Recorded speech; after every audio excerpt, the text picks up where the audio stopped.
أعوذ بالله من الشيطان الرجيم. بسم الله الرحمن الرحيم. وقال الذي اشتراه من مصر لامرأته أكرمي مثواه عسى أن ينفعنا أو نتخذه ولدا وكذلك مكنا ليوسف في الأرض ولنعلمه من تأويل الأحاديث والله غالب على أمره ولكن أكثر الناس لا يعلمون.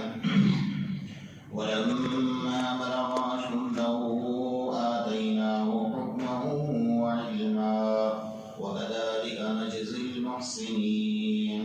وراودته التي هو في بيتها عن نفسه وغلقت الأبواب وقالت هيت لك قال معاذ الله إنه ربي أحسن مثواي إنه لا يفلح الظالمون.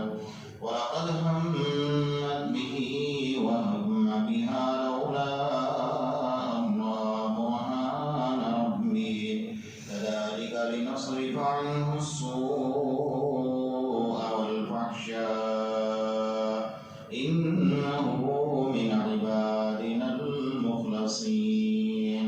صدق الله المولانا العظيم. گزشتہ کل آپ حضرات کے سامنے سورہ یوسف کی 23ویں نمبر کی آیت پر گفتگو چل رہی تھی.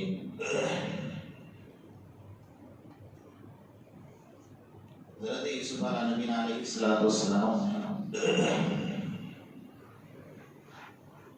جب زلیخا نے برائی کی دعوت دی تو سب سے پہلے اپنے آپ کو اللہ کے حوالے کیا. قال معاذ اللہ انہ ربی احسن مثواي کہ انہوں نے مجھے محبت سے پالا ہے اور مجھ پر احسان کیا ہے تو ان کے ساتھ میں نمک حرامی نہیں کر سکتا. بجائے اس کے کہ حضرت یوسف علیہ السلام اس کو دین کی دعوت دیتے یا اس کو سمجھاتے کہ بے زنا حرام ہے، اللہ کے غضب کو دعوت دیتا ہے، زمین پھٹ جائے گی، آسمان ٹوٹ جائے گا، اللہ مجھ سے اور تجھ سے ناراض ہوگا.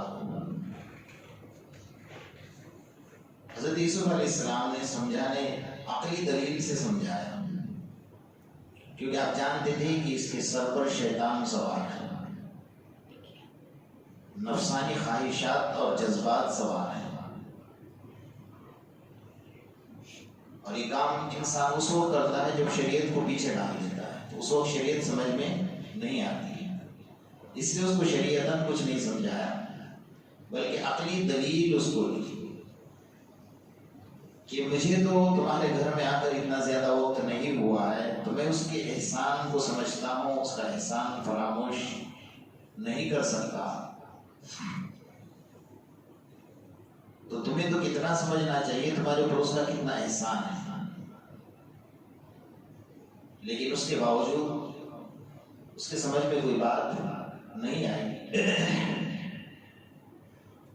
ہم سب کے آقا محمد رسول اللہ صلی اللہ تعالیٰ علیہ وسلم نے یہاں پر ایک عجیب و غریب بات ارشاد فرمائی، هل جزاء الاحسان الا الاحسان، کہ کسی کے احسان کا بدلہ احسان ہی ہو سکتا ہے. اب ان کا احسان حضرت یوسف علیہ السلام پر تھا تو حضرت یوسف علیہ السلام نے بھی احسان کا بدلہ اسی طریقے سے دیا. من لم یشکر الناس لم یشکر اللہ، فرمایا جو بندوں کا شکریہ ادا نہیں کرتا، انسانوں کا شکریہ ادا نہیں کرتا، وہ کبھی خدا کا شکر گزار بھی نہیں بن سکتا ہے. حضرت عائشہ رضی اللہ تعالیٰ عنہ فرماتی کہ اگر تم کسی کا شکریہ ادا نہ کرو یا اس کا بدلہ نہ دے سکو تو کم سے کم سامنے والے آدمی کی بھلائی کا تذکرہ کرو. یہ بھی شکریہ کا ایک دوسرا طریقہ ہے. لیکن ہمارے تو نس نس میں نمک حرامی بھری ہوئی ہے. اللہ کے ساتھ بے وفائی، اللہ کے ساتھ غداری، اللہ کے ساتھ نمک حرامی ہے تو خاندان کا تو مسئلہ ہی ہوگا۔ اگر باپ دنیا سے چلا گیا، بڑے بھائی نے چھوٹے بھائیوں کو پالا پوسا، بہن کا نکاح کرا دیا، یہ تو اسلام نے ایک طریقہ سکھایا ہے۔ ہم سب کے آقا محمد رسول اللہ صلی اللہ علیہ وسلم فرماتے ہیں اگر کسی کے باپ کا انتقال ہو گیا اور گھر میں بڑا بھائی ہے، اس نے اس کے چھوٹے بہنیں ہیں، چھوٹے بھائی ہے، اس کی پرورش کی، ان کی تربیت کی، ان کا اچھے گھرانے میں نکاح کرایا اور ان کو میراث کا حق پورا دے دیا، اللہ کے رسول صلی اللہ علیہ وسلم کی اتنی بڑی بشارت فرمائی کہ یہ جو بڑا بھائی ہے جو سب کا حق دے رہا ہے، ان کا نکاح کروا رہا ہے، ان کی تربیت کر رہا ہے، ان کی پرورش کروا رہا ہے، ان کو میراث دے رہا ہے، تو فرمایا کل قیامت کے میدان میں میرے ساتھ جنت میں داخل ہوگا۔ اللہ، اس سے بڑی بات کیا ہو سکتی ہے؟ لیکن یہ چیزیں تو ہم بھول چکے ہیں، بس اب سب مل کر باپ کے مرنے کا انتظار کرتے ہیں کہ اب یہ بوڑھا چلا جائے اور مال پر قبضہ ہمارا ہو جائے، بس یہی ماحول چل رہا ہے سب جگہ پر۔ ایک عجیب سا ماحول ہے، اور پھر ہمارے بوڑھے بھی ماشاءاللہ ایسے ہی بنے ہوئے ہیں یہ کہ بس کوئی ایک پسند آ جائے ہمیں اس میں سے تو ناانصافی ہمارے سامنے کھڑی ہے۔ اسلام اس کو ہرگز برداشت نہیں کرتا۔ حضرت مولانا اشرف علی تھانوی رحمۃ اللہ علیہ کو کسی نے پوچھا تھا کہ آپ نے اپنے اولاد کے لیے، نسل کے لیے کیا چھوڑا ہے؟ بہت اچھا جواب دیا، اگر وہ نیک ہیں تو میں نے ان کو اللہ کے حوالے کر دیا، اور اگر وہ گناہ گار ہیں تو ان کے لیے چھوڑنا بھی گناہ ہے۔ بات تو صحیح ہے نا؟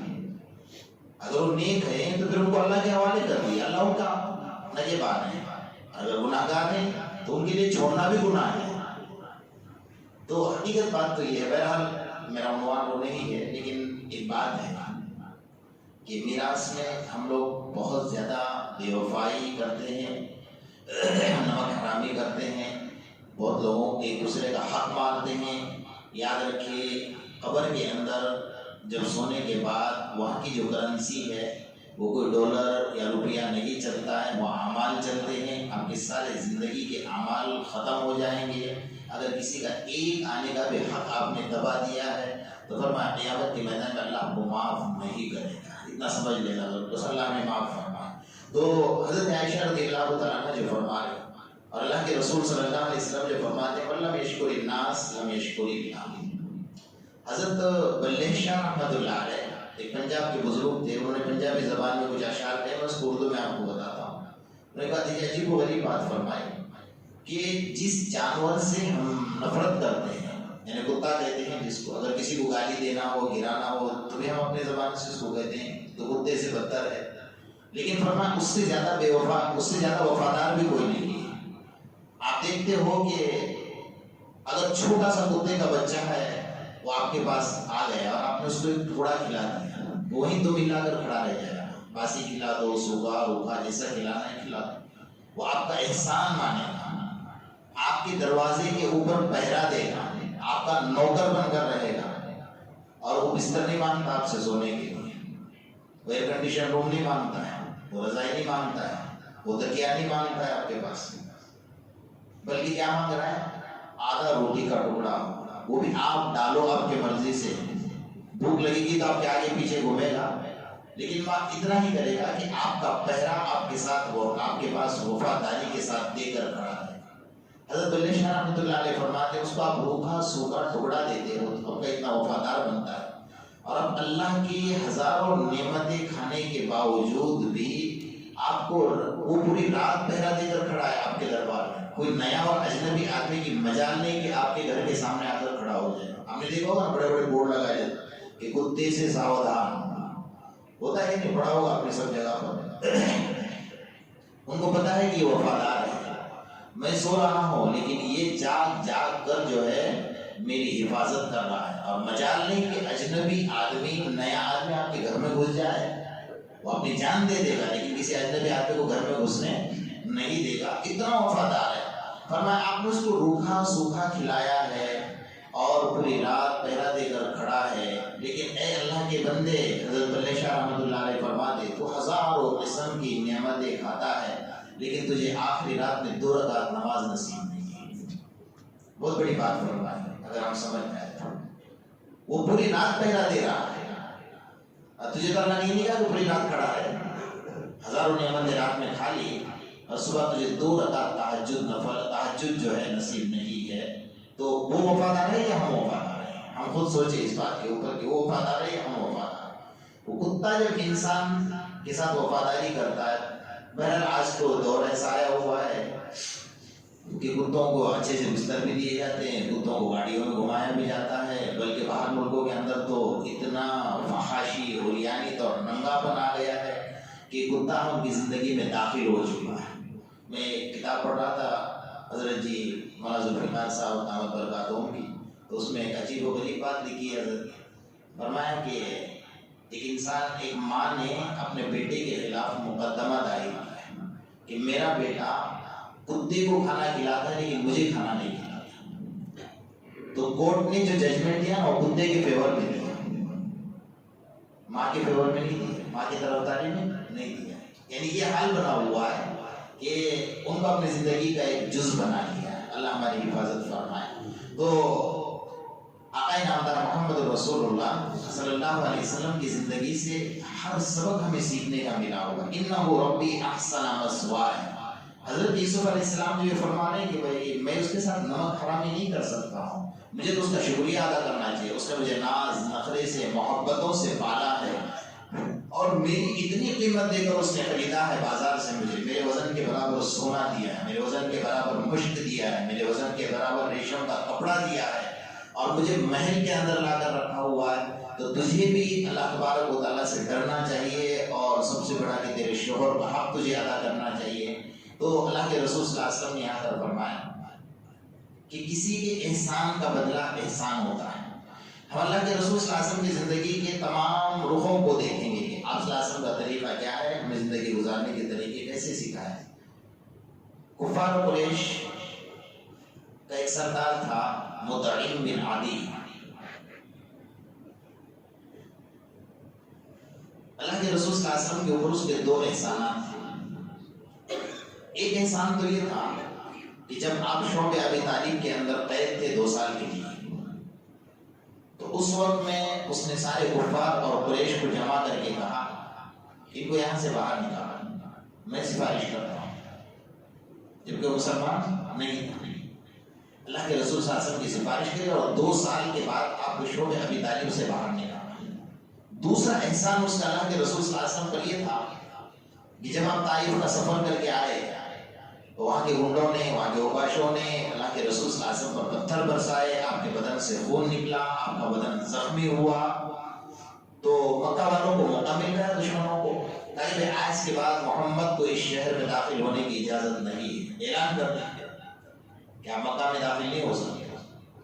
اس وقت میں یہی مطعم بن عدی نے سب کو جمع کیا اور کہا کہ میری ذمہ داری ہے، میرے ضمانت کے اوپر محمد مکہ میں داخل ہوں گے۔ اس نے ضمانت دی اور اللہ کے رسول صلی اللہ علیہ وسلم کو مکہ المکرمہ میں داخل ہونے کی اجازت دی گئی۔ اللہ کے رسول نے اس کا احسان نہیں بھولا۔ جب جنگ بدر کا معاملہ کھڑا ہوا اور 70 بڑے بڑے سردار کافروں کے قید ہو کر آ گئے، تو اس وقت میں کافروں نے یہ سوچا کہ ہم تو قید ہو گئے، ہم کیا کریں گے اس وقت۔ ان کے ذہن میں ایک بات آئی کہ یہ تو جانتے تھے کہ اللہ کے رسول صلی اللہ علیہ وسلم وفادار ہیں، کسی کے ساتھ بے وفائی نہیں کرتے ہیں، انصاف پرست ہیں، کسی کے ساتھ ناانصافی نہیں کرتے ہیں، اتنا تو نہیں بھی یقین تھا کہ کسی کا احسان دیکھو کہ ان کے اوپر کس کا احسان ہے، وہ احسان کا بدلہ دے کر رہیں گے۔ تو ان کا ہے جس کا احسان تھا وہ تو دنیا سے جا چکا ہے، یعنی مطعم بن عدی اس وقت وفات پا چکے تھے، وہ زندہ نہیں تھے۔ ان کے بیٹے کو بلایا جبیر بن مطعم، اور ان کو بلا کر کہا کہ بھئی آپ کے والد کا احسان ہے، محمد پر آپ جائیں اور وہاں جا کر جو ہے ان سے کہیں کہ ہمیں قید سے آزاد کریں، ہمیں امید ہے کہ وہ احسان کا بدلہ دیں گے، احسان فراموش نہیں ہے۔ جب جبیر بن مطعم اللہ کے رسول صلی اللہ علیہ وسلم کے پاس گئے اور کہا کہ یا رسول اللہ صلی اللہ علیہ وسلم، میں ان لوگوں کی طرف سے آیا ہوں قاصد بن کر کہ جو 70 لوگوں کو آپ نے قید کیا ہے ان کو چھوڑ دیں، میں سفارش کرنا ہے۔ اللہ کے رسول نے اپنی گردن کو یوں جھکایا اور آپ کی آنکھوں سے آنسو جا رہے تھے، کتنے رحیم۔ آپ کو پتا تھا کہ میرے مقابلے میں آ کر کھڑے تھے اور مجھے پریشان کر رہے تھے، مجھے مکہ سے باہر نکال رہے تھے، مجھے مجھے شعبہ ابی طالب میں قید کر دیا، مجھے مکہ میں آنے کی اجازت نہیں دے رہے، لیکن پھر بھی اتنا رہا۔ اللہ نے جو قرآن میں فرمایا لَقَدْ جَاءَكُمْ رَسُولٌ مِّنْ أَنفُسِكُمْ عَزِيزٌ عَلَيْهِ مَا عَنِتُّمْ حَرِيصٌ عَلَيْكُمْ بِالْمُؤْمِنِينَ رَءُوفٌ رَحِيمٌ۔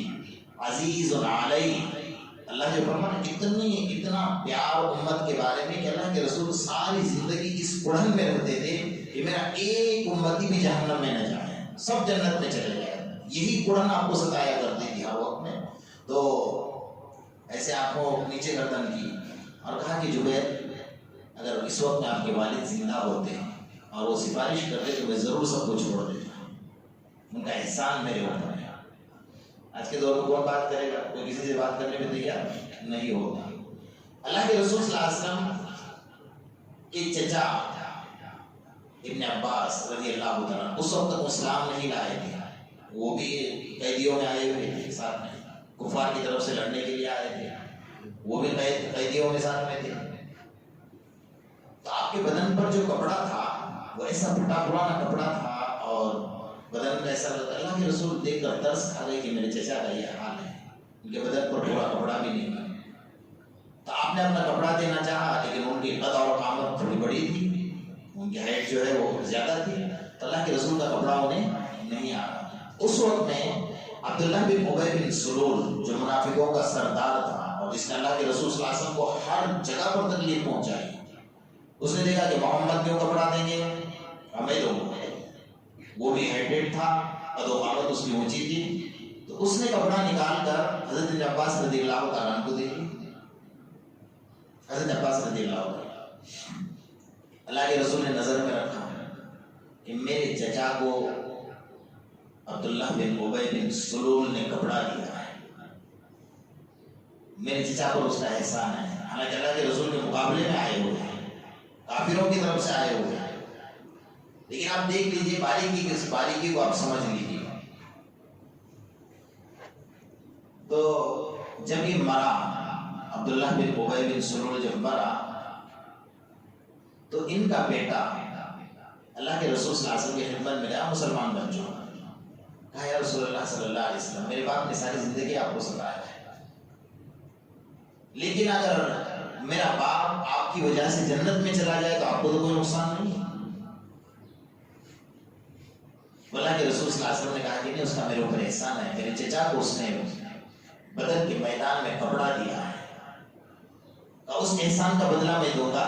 اللہ کے رسول نے اپنا جبہ مبارک نکال کر دیا، اس کو کفن میں ڈال دو۔ اللہ کے رسول کا جبہ کس کو ملنا ہے؟ حالانکہ حضرت عمر تو کھڑے تھے، کہا کہ اللہ کے رسول میرا دل نہیں مان رہا ہے، اس منافق کو آپ اپنا جبہ مبارک دیں،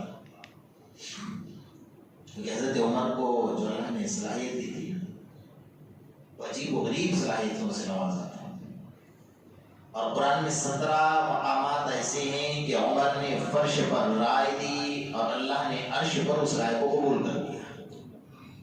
عمر نے جیسے زمین پر کہا، آسمان سے جبرائیل آ گئے، کہا کہ جو بات عمر فرش پر کہہ رہا ہے وہی بات عرش پر اللہ بھی کہہ رہا ہے۔ تو کرتا دے دیا، اس نے کفن میں ڈال دیا۔ اب بیٹے نے اور دوسرے خواہش کی، اللہ کے رسول میرے باپ کی نماز جنازہ پڑھا ہے۔ روایت میں اختلاف ہے، ایک روایت میں آتا ہے کہ آپ نے نماز جنازہ پڑھائی، حضرت عمر نے پیچھے سے اللہ کے رسول صلی اللہ علیہ وسلم کو پکڑ لیا، اللہ کے رسول منافق کی نماز جنازہ، عمر کی رائے نہیں کہ آپ نماز جنازہ پڑھائیں۔ بعض روایتوں میں آتا ہے کہ آپ کھڑے ہو گئے اور آسمان سے جبرائیل آ گئے، وَلَا تُصَلِّ عَلَىٰ أَحَدٍ مِّنْهُمْ مَاتَ أَبَدًا وَلَا تُصَلِّ عَلَىٰ أَحَدٍ مِّنْهُمْ مَاتَ أَبَدًا۔ اللہ کا قرآن لے کر آئے کہ یا رسول اللہ صلی اللہ علیہ وسلم، اللہ نہیں چاہتا کہ آپ اس منافق کی نماز جنازہ پڑھائیں، اور آگے یہ بھی کہا وَلَا تَقُمْ عَلَىٰ قَبْرِي، اس کے قبر پر آپ کو کھڑے ہونے کی بھی اجازت نہیں، کیونکہ جو میرے نبی کو ستائے اس نے اللہ کو تکلیف دی۔ آگے یہ بھی فرمایا اللہ نے 70 مرہ فَلَن يَغْفِرَ اللَّهُ لَهُمْ، اے نبی اگر آپ 70 بار اس کے لیے مغفرت کی دعا کریں گے میں خدا اسے معاف نہیں کروں گا۔ اللہ جلال میں کہا، اللہ نے غصے میں کہا، لیکن اللہ کے رسول صلی اللہ علیہ وسلم کا جو جذبہ تھا احسان کا بدلہ دینے کا، وہ کسی میں نہیں تھا میرے دوستوں، کسی میں نہیں تھا۔ یہی تو وجہ تھی کہ حجۃ الوداع کے اندر 1,29,000 کا مجمع لا کر کھڑا کر دیا تھا. کہاں اکیلے تھے اور کہاں حجۃ الوداع کے اندر ساری دنیا مخالف تھی, ساری دنیا دشمنی پر اتری ہوئی تھی, ساری دنیا کاٹنے پر تلی ہوئی تھی. ایسے وقت میں 1,29,000 کا مجمع دنیا کے سامنے لا کر کھڑا کر دینا, یہ اللہ کی مدد تھی اور اللہ کے رسول صلی اللہ علیہ وسلم کے اخلاق تھے. جب مکہ فتح ہوا تو آپ کے پاس بہت اچھا موقع تھا. 10,000 صحابہ کرام کے ساتھ آپ مکہ میں بڑی شان اور شوکت کے ساتھ داخل ہو گئے.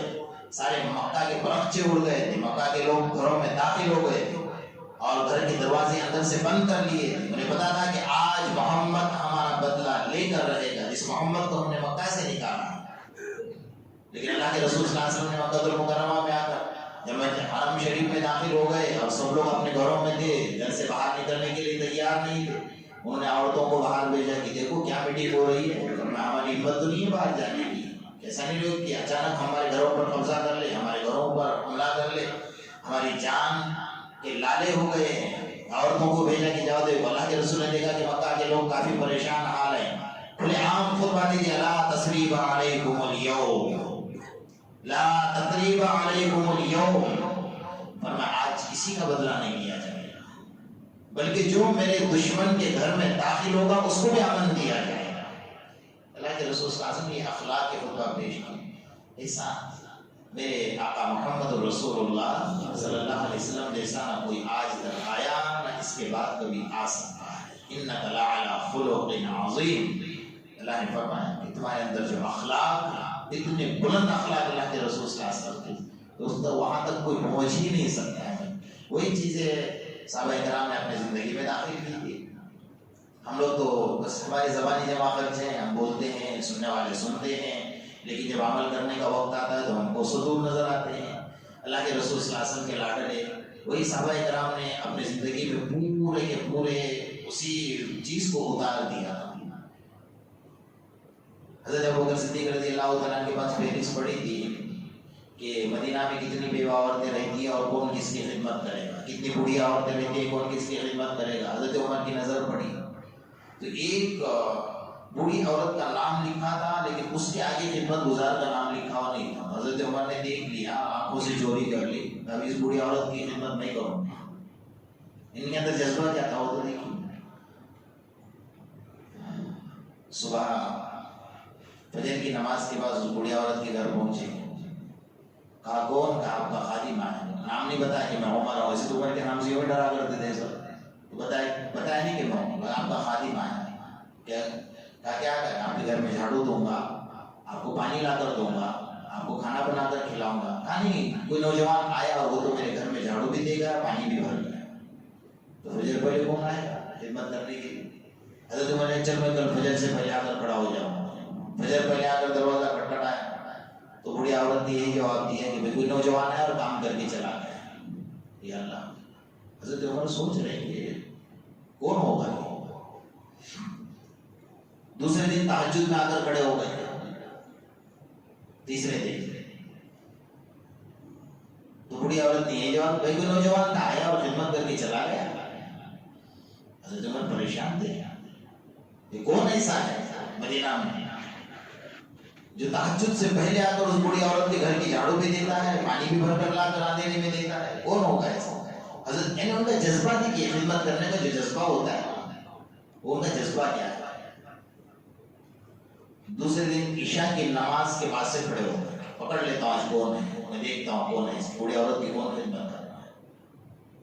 حالانکہ وہ بوڑھی مسلمان نہیں تھی, بس تھوڑا سا وقت گزرا تھا, رات کا اندھیرا چھا گیا, کسی کے چلنے کی آہٹ محسوس کی حضرت عمر کے لیے.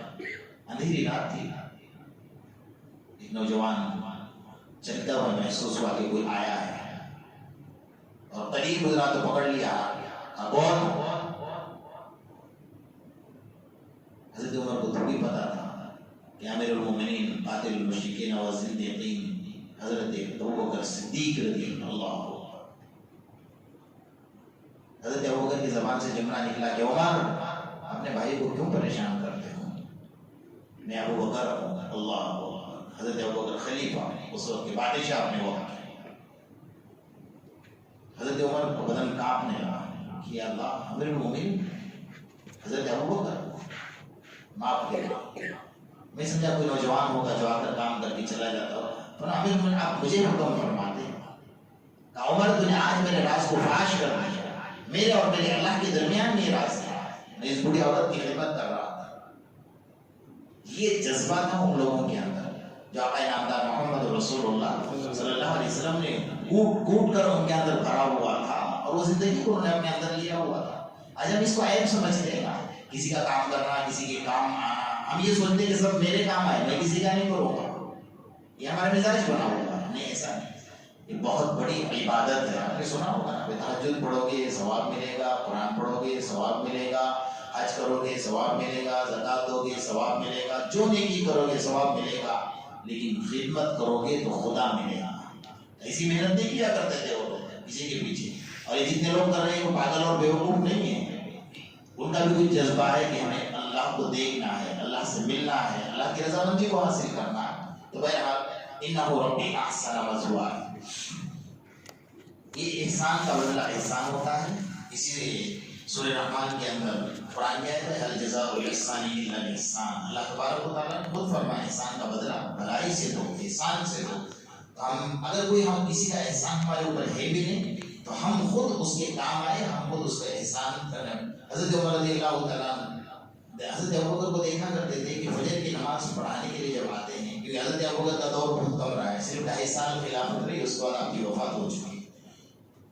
فجر کی نماز کے لیے آتے تھے تو حضرت ابوبکر کے بازو میں ایک چھوٹی تھیلی ہوتی تھی, نماز کے وقت میں نکال کر رکھی, نماز پڑھ لیا, پھر اس تھیلی کو یہاں پر باندھ دیا, جھولی جس کو کہتے ہیں چھوٹی سی, اور نماز پڑھ کر مسجد نبوی سے باہر نکل گئے, گردن نیچے کر, کسی کو بتاتے نہیں کہاں جا رہا ہے.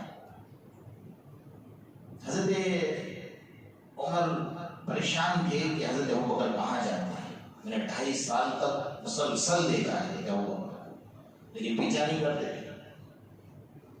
آج کل کے تو لوگ تو بڑے عجیب ہیں, ہم لوگ تو ہر جگہ پیچھا کرتے ہیں لوگوں کو. اپنے خود کی بیوی کی اتنی فکر نہیں جتنے دوسروں کی فکر ہم کو لگی ہوئی ہوتی ہے. ایک عجیب سا ماحول چل رہا ہے.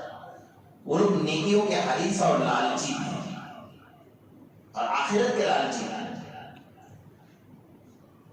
اتنا ضرور پتا تھا, کسی سے باہر سے پتا کر لیا حضرت عمر نے کہ حضرت ابوبکر اس جھولی میں کیا لے کر آتے ہیں, تو گھر میں سے یہ پتا چلا تھا کہ بھئی یہ تو تہجد میں اٹھتے ہیں, خود سے جھولا سلواتے ہیں اور ایک روٹی بناتے ہیں, اور وہ روٹی اس جھولی میں لے کر جاتے ہیں. بس اتنا گھر سے پتا تھا, کہاں جاتے ہیں کچھ پتا نہیں, کس کو کھلاتے پتا.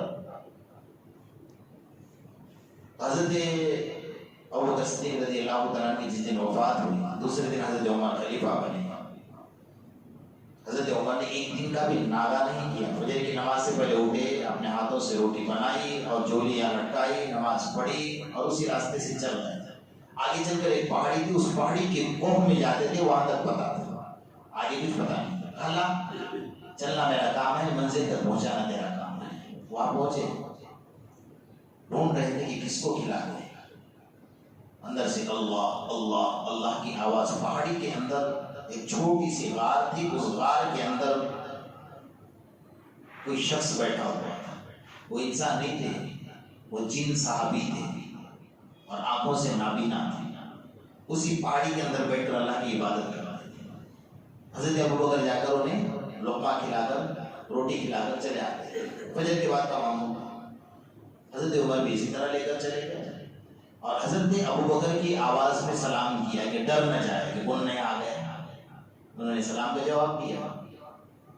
حضرت عمر نے روٹی کا ٹکڑا توڑا اور اس طرح منہ میں ڈالا. جیسا منہ میں ڈالا تو چیخ نکل گئی اور منہ میں سے رقبہ باہر نکالا. لگتا ہے کھلانے والا بدل گیا. اللہ, آنکھوں سے نابینا تھے, کس نے بتایا آپ کو کھلانے والا بدل گیا. حضرت عمر رضی اللہ تعالیٰ گھبرا گئے. اب ہمارے پاس اگر کوئی مانگے تو ہم کیا کہتے ہیں, بھائی مانگ کر کھانا اور گرم کھانا کھا لینا بھائی چپ چاپ, ہم یہی کہیں گے. پھر سیٹ بیٹھتا ہے کرسی پر تو کیا کہتا ہے کہ سیٹ نہیں ہے, اللہ تجھے فقیر بنا دے. جھوٹ مت بولو, اللہ کے راستے میں دینے کے لیے لوگوں کے ساتھ دھوکہ بازی کرنا چھوڑ دو, اور اللہ کے راستے میں پھٹے پرانے کپڑے دینا چھوڑ دو. اللہ کی حیثیت تمہاری نظر میں یہ پھٹی ہوئی نوٹیں دینا بند کر دو. ہم نے کئی جگہ پر دیکھا ہے, جب چندہ مانگنے والے آتے ہیں نا تو جو نوٹ بازار میں چلتی ہے وہ پھٹی ہوئی نوٹ دیتے. آپ کو پتا ہے عائشہ رضی اللہ تعالیٰ عنہ ایک دن اشرفیاں دھو رہی تھی, پیسے دھوتے بیٹھے تھے. اللہ کے رسول نے دیکھا عائشہ کیا کر رہی ہے, فرمایا کہ اللہ کے رسول آپ کی زبان سے میں نے سنا تھا کہ جب ہم اللہ کے راستے میں دیتے ہیں تو پہلے یہ چیز اللہ کے ہاتھ میں جاتی ہے, اس کے بعد وہاں آتی ہے. تو میں یہ سوچتی ہوں کہ اس پر میل کچھ نہ ہو, میں دھو کر اللہ کے راستے میں پیش کروں.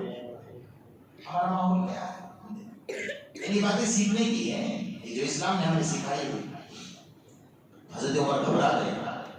حضرت عمر ابھی زخم تو تازہ تھا نا, کل ہی تو حضرت ابوبکر کو تدفین کی ہوئی ہے, کل ہی تو دفن کیا ہے, ابھی زخم تازہ ہے. وہ ان کی بھی چیخ نکلی, حضرت عمر کی بھی چیخ نکل گئی. اللہ کا واسطہ تم یہ بتاؤ کہ تمہیں کیسے پتا کہ کھلانے والا بدل گیا. وہ جن صحابی تھے انہوں نے کہا ابوبکر کو یہ بھی پتا ہے کہ میری آنکھ نہیں ہے, اور ابوبکر کو یہ بھی پتا تھا کہ میرے دانت نہیں ہیں. تو ابوبکر پہلے روٹی کا ٹکڑا اپنے منہ میں لے کر چبا کر مجھے کھلایا. آج جب چبا کر لقمہ نہیں آیا تو میں سمجھ گیا کہ کھلانے والا بدل گیا. میرے دوستو یہ جذبہ تھا ان لوگوں کے اندر, تب جا کر معاشرہ پاک ہوتا ہے, معاشرہ اللہ کی نظر میں پاکیزہ بنتا ہے. ہمارا معاشرہ ایسا ہے نہیں. اللہ پاک حفاظت فرمائے, ہمارے معاشرے کے اللہ پاک مکمل اصلاح فرمائے.